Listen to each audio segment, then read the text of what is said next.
Hey, what's up, YouTube? Back with your boy Luke. Today we're going to do part 3 of my prison experience. For those of you who don't know or are new to the channel, back in 2010 I was wrongfully arrested, wrongfully convicted, and sentenced to 3 years in the state penitentiary in California. Now, thank God for the appeals court. They looked at my case, they reversed my conviction, I was completely exonerated, and I was able to walk free after only doing 16 months. But I did spend 16 months in state prison for something I absolutely did not do. If you haven't seen the first 2 parts, I highly suggest that you go back to my channel, you watch the first 2 parts to keep you up to speed. For those of you who have seen the first 2 parts, we're jumping right into the third one. I've made bail. So at this point, I've made bail, and I go back home, and I have 2 goals. One is I need a badass defense attorney. I know that. And number 2, I've got to get those surveillance tapes. Because I've read the police report where the lady's claiming I pushed her down, I snatched money from her, I robbed her, it was a strike, it was a crime of violence. And keep in mind, this was supposed to happen at 2 o'clock in the afternoon in Orange County, California at a McDonald's, okay? No way did this shit happen. So I go around and I start visiting different attorneys, some young ones, some older ones, some expensive ones, some cheap ones. And the one I decided to go with was actually a retired prosecutor. He had been disbarred. He had had some substance abuse problems in his life, I think, and he was a really good guy. He did tell me he had substance abuse problems. There's no thinking to it. I know he did. Anyway, he told me, he said, young man, let me tell you something. He said, court doesn't have dick shit to do with justice. Everybody's going to put their hand on the good book and they're going to lie. Let me take a look at this case for you. So he looks at the case, he looks at the police report, and immediately he's picking things apart in this deal. But our number one goal is to get down to the McDonald's, get the security footage from the camera that we need to get. So we get down to McDonald's and we ask, and they say that West Tech is the security company. We call West Tech and we find out that the Orange County Sheriff's Department has actually already pulled the footage, which that was pretty cool. Now the Orange County Sheriff's Department has already pulled the surveillance footage, but they haven't watched it. And also, West Tech only keeps things on their disk for like 24 hours. So it's gone. West Tech no longer has it, but it's in the hands of Orange County Sheriff's Department. So basically, it's 60 days before I go to court again. I retain the attorney, and he tells me, he said, this is going to take a long time. And I said, no, but I want it over quick. He goes, that's not the way it works. It's going to take a long time, probably at least a year. So I really didn't think too much of it. He just told me to go back to work. So I went back to work and I was in contact with him probably on a weekly basis. And then finally, after 2 months, I came back to court. When I came back to court, I've never seen any bullshit like this in my life. This time, I'm not an inmate. I'm not sitting down with the glass, handcuffed between me and the gallery. I walked in early with my attorney. I sat down in the front row, and all the public defenders are at the defense desk, and all the prosecutors are over at the prosecution desk. Folks, these people are trading time and charges and sentences like baseball cards. It's ridiculous. The public defender's looking at these cases. He's like, okay, I've got 4 first-time offenders on possession of methamphetamine. We're going to send them to drug court. Is that fine? Yes, that's fine. Boom, done. He's like, I've got 4 guys that are DUI. We're going to plead guilty, $500 fine, 3 days in jail, whatever. And the prosecutor's like, that's fine. Well, as the cases get more complicated, he says, okay, I have this one guy right here. He has a strike charge, a probation violation, yada, yada, yada. He's facing 7 years, and she's like, I'll do 4. And so for everybody he's talking to her, she's just like, I'll do 3 years, I'll do 4 years, I'll do 5 years, whatever. So then he goes and talks to all of his clients. And I'm sure he's threatening them just like he did me. Oh, you're going to have to do 10 years and this could be bad and you better take the deal. You're going to lose in trial. So he comes back. He must have had at least like 20 or 30 cases. He comes back and like half of these people have agreed to take the deal and sign and plead guilty on the spot, right? And then this is where it gets funny. He had a few guys that, like one guy, they were offering him 24 months. And the guy didn't feel like it was for his 3rd DUI, I think. And he didn't feel like he should have to do 24 months. He only wanted to do 18 months. So he tells the prosecutor, the defense attorney tells the prosecutor, hey, we got this guy right here. Let's say his name's Tony. He only wants to do 16 months. He doesn't want to do 24 months. And she looks at him and she's like, I need 16. Or no, I need 24. I need 24 months. And I'm thinking, bitch, why do you need 24 months? You're already locking the guy up for 16. Why do you need 24? So anyway, the public defender says, well, he's not going to go for that. And she's like, well, let him set it out another 30 days. So that's basically what they did. The people that didn't take the plea deals, they just sent them right back to the jail. And I'm sure they were in the 6-man cells on lockdown like I was. And that's just tough shit. Now you're going to have to wait another 30 days. And that's why so many people plead guilty. See, in California, over 90% of the cases are resolved by guilty pleas, plea bargains. And the reason why people plead guilty is because even if they didn't do it, they're in county jail on lockdown 23 hours a day. And it sucks. Finally, people are like, you know what? Fuck this. I'll just plead guilty and I'll go to prison.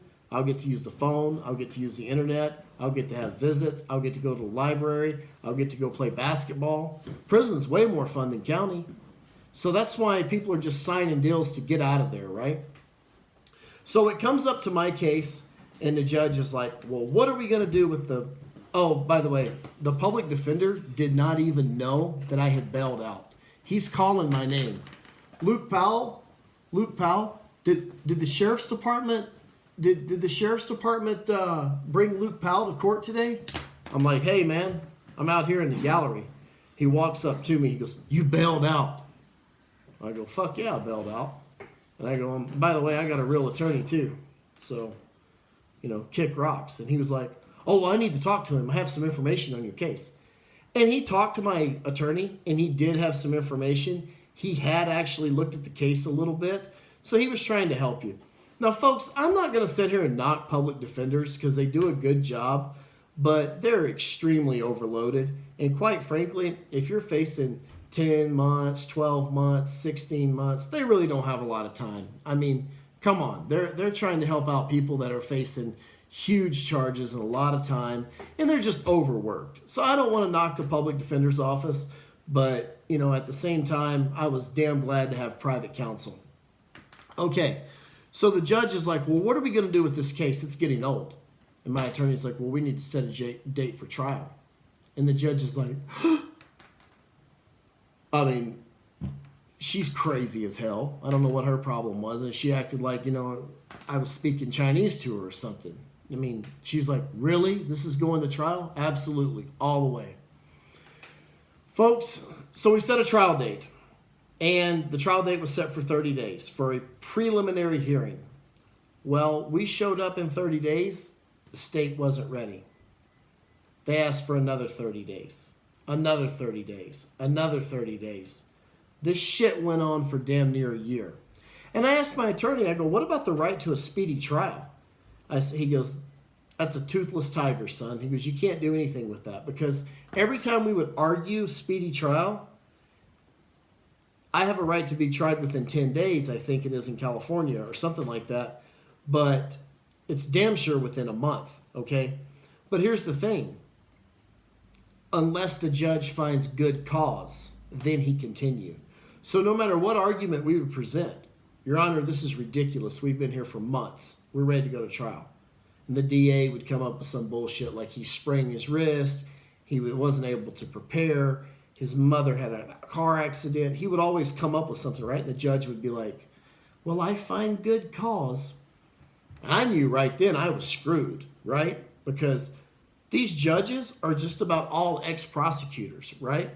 I mean, hey, if they were worth a shit, they'd be practicing in the public practice, criminal defense, suing big companies, making big time money. They wouldn't be a public servant being a judge making 80 grand a year, 100 grand a year. All these judges are ex-prosecutors. They're on the prosecutor's side. They're on the cop's side. Okay, so we finally set a trial date. It takes about a year to get to, and we're up for our preliminary hearing first. The preliminary hearing is the first time that I actually saw the victim. Okay, this is like a mini trial. So the victim gets on the stand, and the judge is going to decide after this preliminary hearing if there's enough evidence to hold me over for the real trial. She gets on the stand. She's the only witness there. She's there with the prosecutor. He asks her what happened, and she tells a completely different story than what she said in the police report and what she said on the 911 tapes when she called 911 and said she was robbed. Completely different story. And I'm over there just looking at her, just shaking my head, thinking, you bitch. I mean, here she is trying to send me to state prison, right? I'm not very happy about this. And the judge stops court. And he says, Mr. Powell, he goes, please don't show any emotion. I know it might be hard, but don't show any. Then we had a recess for lunch. And my attorney told me, he said, hey, he said, them dragging this thing out for a year was the best thing they could do. Because now she doesn't remember what she said in the police report. She doesn't remember what she said in the 911 call. And now she's told a completely different story. He said, I'm going to tear her ass up 9 ways to 1 when she gets on the stand in trial. So, I'm a little bit happy about that. Of course, the judge finds that there's enough evidence to take me to trial. She said she was robbed. I was at the McDonald's that day. There's no doubt about that. It's her word against mine is what this is. There's no other witnesses. It's completely her word against mine. So after the trial, or after the preliminary hearing, the lawyer told me, he goes, you know why they put it off for a year? And I didn't know why. He said, they put this thing off for a year because every time we go to court, you have to pay me, right? And they're trying to squeeze you. They want you to run out of money. They want you to take a plea deal. So I'm not taking a plea deal. And he said, well, incidentally, they offered you 4 years in state prison. This has been going on a year. They're not coming off of their offer. I'm being offered 3 years, 4 years, 3 years, 4 years in state prison, right? So at this point in time, there's only one thing to do, and that's to go to trial. Stand, pick the jury, stand, face the jury, have trial, and listen to your verdict. So that's what I'm going to come to you with next. All right, if you haven't subscribed to my channel, please subscribe to my channel. I really appreciate the support I'm getting. It's growing. Things are doing good. I've also got another video coming up real soon about 2 cool prison hustles. So I'll see you later.